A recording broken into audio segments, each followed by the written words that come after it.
Hey everyone, my name is Matt and today we're taking a look at the Canon R6. So I've been running this photography channel for quite a while now and I haven't really talked about my camera, which is the main thing, right? It's the main powerhouse which runs the show.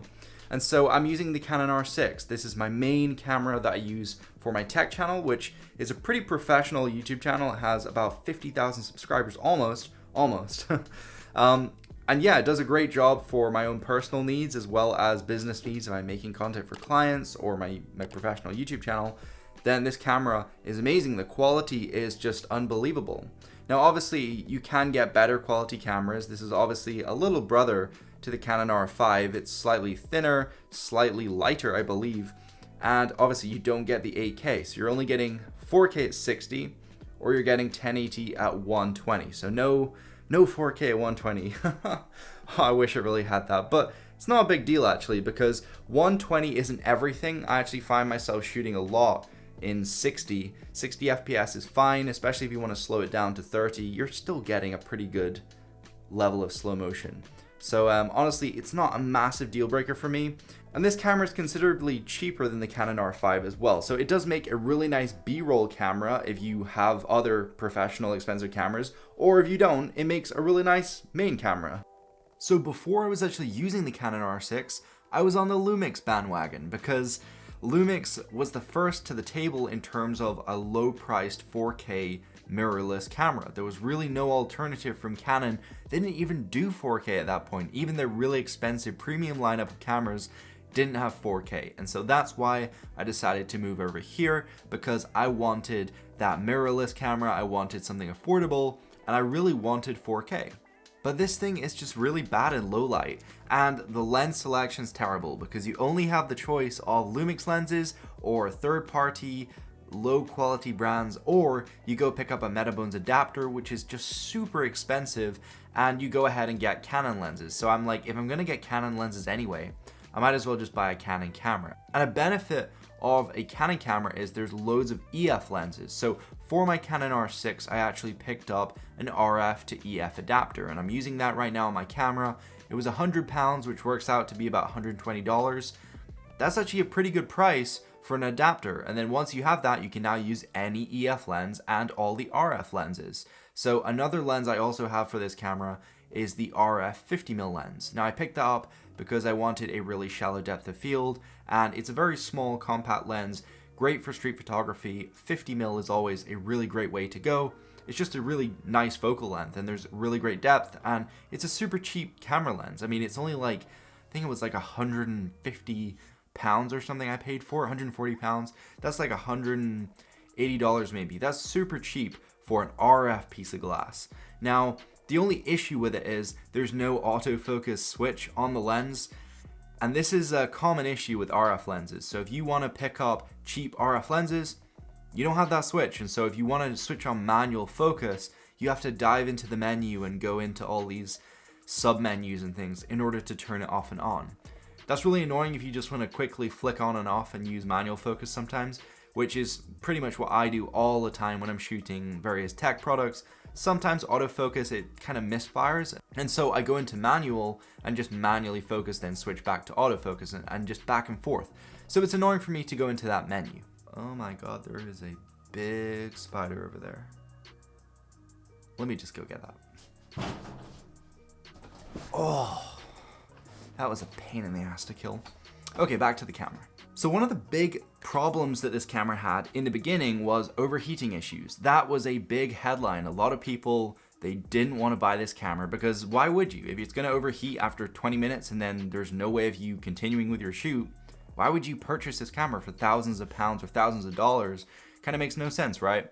But there has been a series of updates to try and combat that overheating issue, and I can say it definitely has helped. I definitely have had it less over time, and actually surprisingly recently, after the last update, I did have an overheating issue, which I never had before. So I don't know if the problem's come back. Hopefully it hasn't. Maybe it's just a one-off because it is a little bit warm here with summer because there's no AC in the UK. So, you know, if it gets warm out, it's warm. You're kind of screwed. But yeah, some of the updates they've done have been exceptionally good, like improving the autofocus speeds, improving the autofocus locking ability. So they've actually brought out new autofocus tracking modes, like for tracking vehicles. And then they recently have brought out an update which fixes the IBIS wobble. So if you don't know what IBIS is, this camera has inbuilt stabilization. So basically that means the sensor moves in order to compensate for your shaky hands or whatever. So a side effect of that is if you use a wide angle lens, you get this sort of wobble effect. I like to call it the jello effect. And it's kind of an issue when you watch back video. It can kind of make you feel a little bit seasick watching it back, honestly. But they have actually kind of fixed it a little bit, per se, in the latest update. It's still kind of there, but they did make an improvement to it, so I'll take it over nothing. But IBIS is very useful. If you have an image stabilized lens combined with IBIS, you're going to have overall really great handheld stabilization. And then if you don't have a lens with image stabilization, maybe you have an old EF lens, then no problem, because it's built into the sensor. So you're still going to get better stabilization than on a camera that doesn't have IBIS. So in terms of my actual camera settings, I did a full dedicated video on that, so you can go check it out. I'll leave a card above, and I went through every single menu on all the options I have for my autofocus, including the autofocus speed and the tracking lock, because you can actually go ahead and choose how strong the lock is on a subject. So you can have it very locked on or not so locked on. So then it's likely to shift focus rather than lock onto that subject. But in terms of the basics, I use C-Log 3, and the beauty of the Canon R6 is you've got 10-bit color. So the color range is beautiful. When you go ahead and post to color grade, you're gonna have a really pleasant experience. The colors look absolutely beautiful at this camera. I love it so much. I love all the accuracy and the punchy vibe they have. And yeah, it's my favorite camera hands down in terms of color. Something that is a bit of a gripe I have is on the Lumix GH4, you were able to make a video preset, save it to a custom switch on the toggle thing at the top. There's no way of doing that on the R6, so you're only gonna be able to shoot video in the video mode. And so there's no way of having multiple presets. Now, yes, it does save your video presets, but if you're shooting in different conditions and you need to constantly change, there's no way of setting a quick toggle to quickly switch back and forward. So you have to permanently just change all your settings all the time, which is just so frustrating. But in terms of the build quality, this camera is really pleasant to hold. It's definitely got some weight to it, but it isn't too heavy. It's definitely very portable, especially if you slap on a 50mm lens like I mentioned before, the RF one. It really makes this a nice compact size camera. Not like compact, but pretty compact for the performance. And something I love about the camera body is there's so many buttons all over it, all over the place. There's buttons everywhere, and you can go into the settings and completely configure every button and decide exactly what it does depending on whether you're taking pictures or you're taking videos. This is really nice, so you can have a dedicated button to turn on your zebra patterns, or you can have a dedicated button to lock your focus. There's so many possibilities. And something else really nice is on the RF lenses, there's a programmable ring.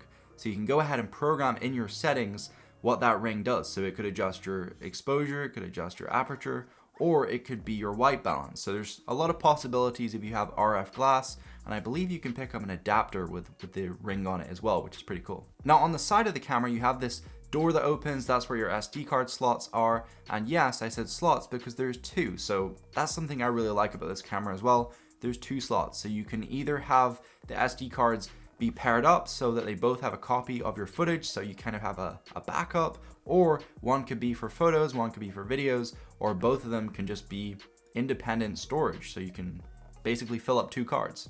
I think one of the most surprising things about this camera was how good the autofocus was. See, the Lumix is terrible. GH4 was garbage at autofocus. I had to almost permanently manually focus absolutely everything. So the fact that this has so many different preset focus modes was kind of crazy to me.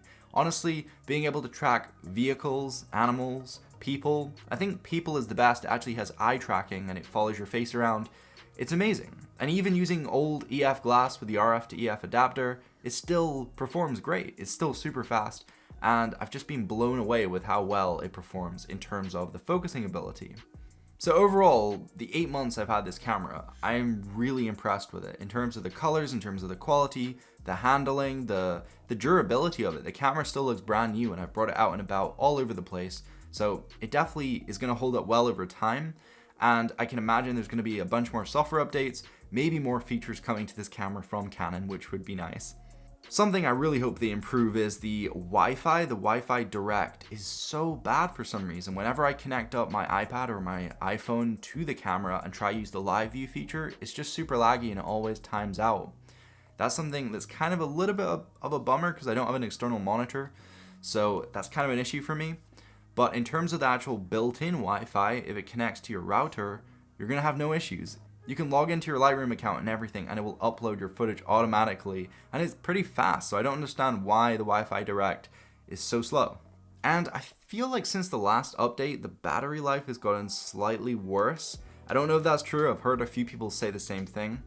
But yeah, battery's pretty bad on this camera, I'm not gonna lie. Compared to my GH4, this thing eats through batteries. You're gonna have to pick up a bunch of batteries to swap out all the time, because if you're shooting like 4K 60 all the time, it gets pretty warm and it does go through the batteries super quick. So I guess what can you expect? It's a pretty powerful camera. It's gonna burn through batteries.